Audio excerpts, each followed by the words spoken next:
You ever seen a Karen so bad the cops had to apologize to the air after she left? I mean, I'm talking about a level of entitlement so dense it could bend light, like the kind of crazy that makes you double check your coffee for mushrooms. Yeah, that happened to me, and let me tell you, the story only gets wilder from there. Let me pour you a glass of sweet tea, pull up a chair, and tell you about the Saturday morning. I ran into the final boss of HOA Karens. This was the kind of woman who tried to have the sheriff arrested, not knowing she was talking to the sheriff himself. That morning felt like a gift. Carolina blue sky, crisp autumn air, everything smelling like fallen leaves, and freedom. I'd just finished a week so long it made my bones ache. Budget meetings, county drama, paperwork that had bore a statue to tears. All I wanted was a piece of peace. I'm Marcus Thorne, Sheriff of Abernathy County, but that day I wasn't Sheriff Thorne. I was just Marcus, a guy in need of some quiet. My daughter Maya was with her mom, so the house felt about as empty as a politician's promise. I did what I always do, headed for the park. Not just any park, mind you. This was Mapleshade Grove, the most meticulously manicured, quietly judgmental subdivision in the county. I don't live there. My little brick ranch is on the side of town with sole and cracked sidewalks.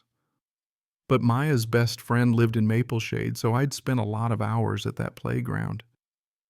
The swings were my spot.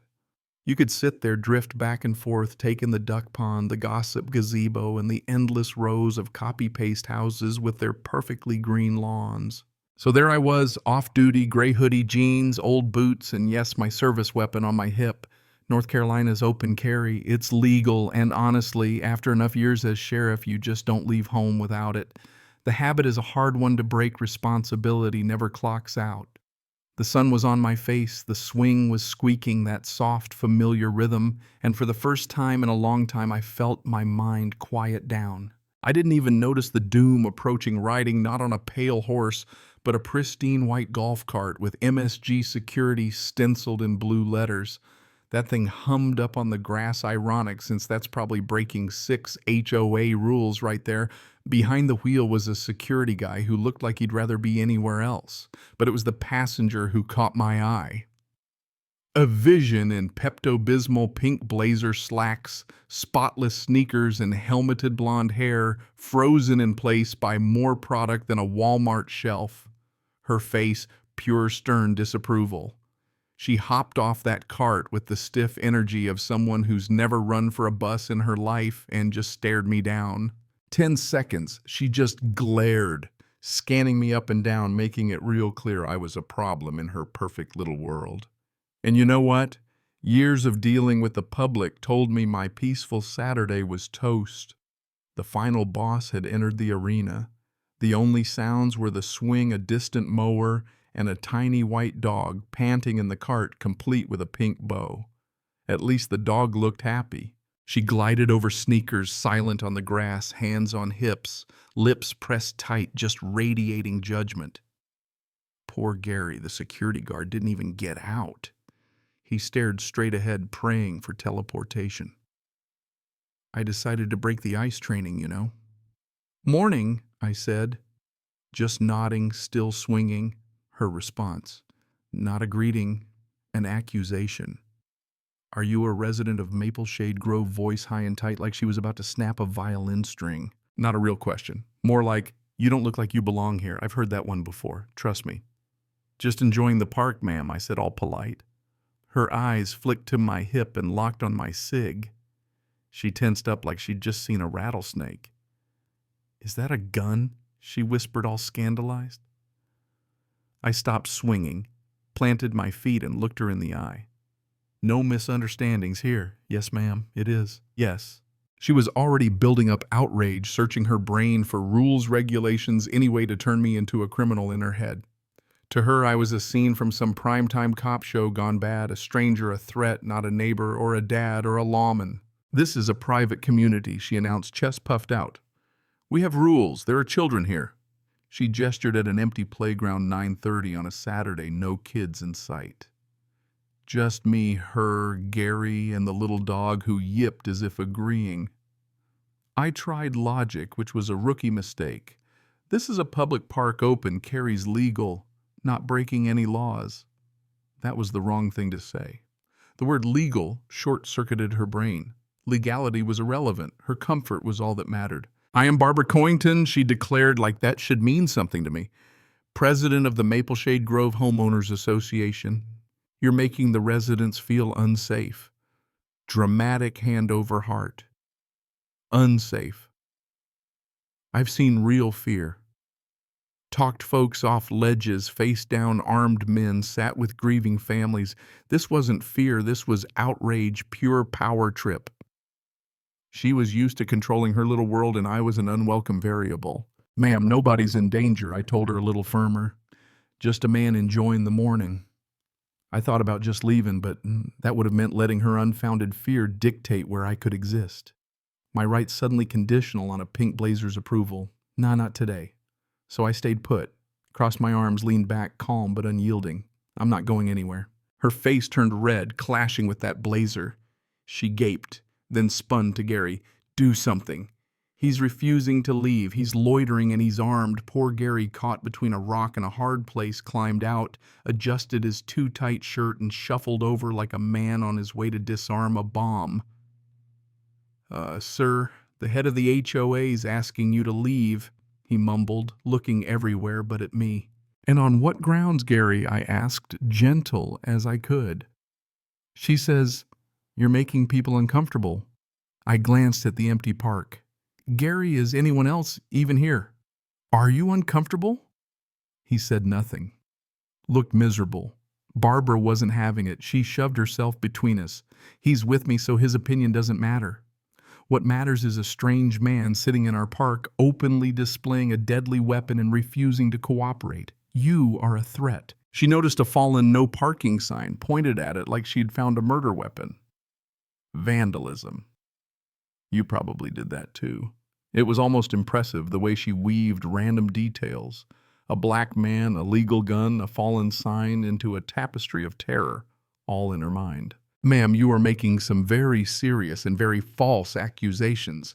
I think you need to calm down." My calm only made her angrier.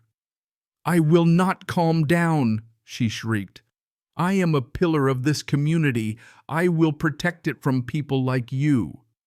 Out came the phone, sparkly pink case, long acrylic nail jabbing at the screen. "I am calling the police." She said it like she was summoning the Avengers.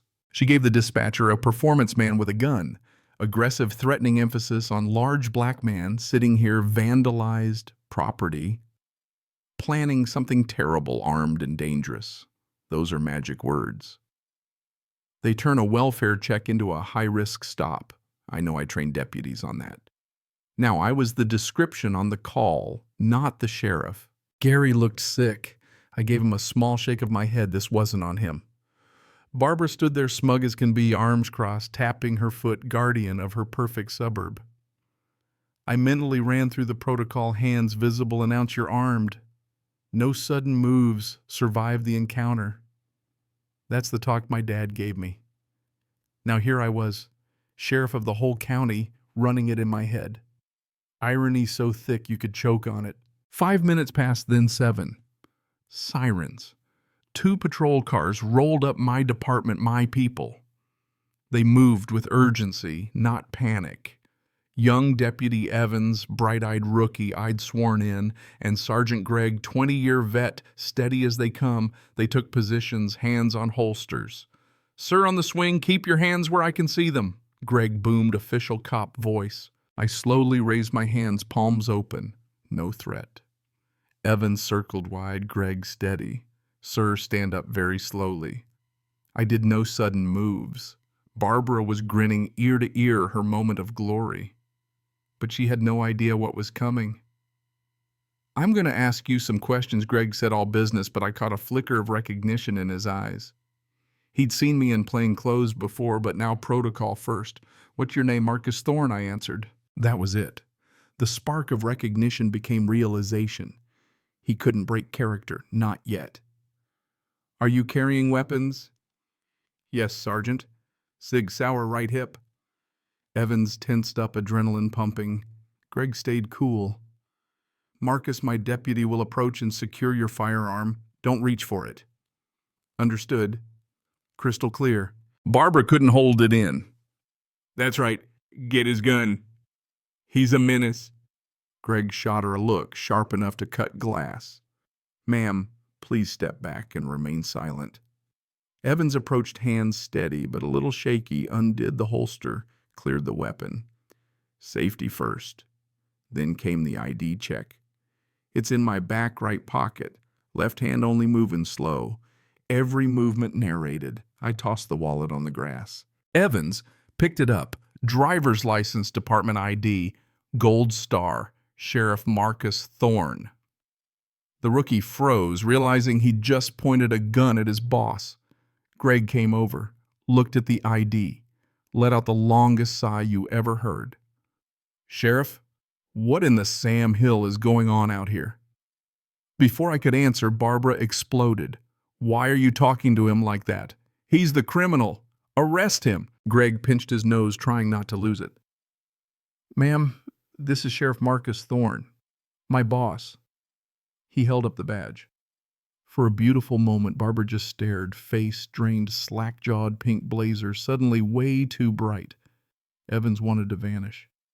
Sheriff, I'm so sorry. I was just following procedure. You did fine, Evans. You did everything by the book. The relief was almost visible. Barbara's mind rebooted. This is a trick, a conspiracy. I demand to speak to your supervisor. Greg finally cracked a smile, gestured at me. Ma'am, you're speaking to my supervisor. That was it, she crumpled. Speechless, her world shattered. Greg went full business, pulled out his ticket book. Barbara Coington, your 911 call was based on false pretenses. That's a misuse of emergency services, and it comes with a hefty fine. Scratch of the pen, rip of the ticket. Barbara stared at it like it was a venomous snake. Gary, the security guard, finally shuffled over. Sheriff, I'm so sorry. She's my boss. I put a hand on his shoulder. It's all right, Gary. Tough spot. You did fine. Greg handed Barbara the citation, 30 days to pay or contest in court. I'd advise you to go home now, ma'am. She marched to the cart, stiff as a board, Gary, behind the wheel dog, giving me a final yip as they rolled away. Greg shook his head. Never a dull moment, Sheriff. Not an Abernathy County sergeant. Evans was still apologizing. I told him again, you did good. I'm proud. We stood there a minute, just three guys quiet, returning to the park. My peace had been shattered, but what I got instead was a story and a hard reminder. Even when you're the one in charge, some folks only see a threat. So I picked up that no parking sign, set it straight, sat back on the swing. Beautiful place, but beauty doesn't always mean good and safe, doesn't always mean welcoming. I wondered, what if I wasn't the sheriff? Would it have ended this way? Would I have left in cuffs? Or worse? That's a question I shouldn't have to ask, but here we are. The badge is a shield, but it doesn't change the skin I'm in. My phone buzzed a picture of Maya, my daughter, grinning with an ice cream cone joy, untouched by all this mess. That's why I do what I do, to build a county where she never has to second-guess her right to just exist. It's a long road full of potholes, but it's worth every step. My quiet morning was gone, but my purpose had never been clearer. If stories like this make your blood boil, you're in the right place. Drop a comment. Tell me where you're watching from. And if you've ever stood up to injustice, big or small, let's build this community. And don't forget, sometimes the only way to deal with a Karen is to let her call the cops on herself.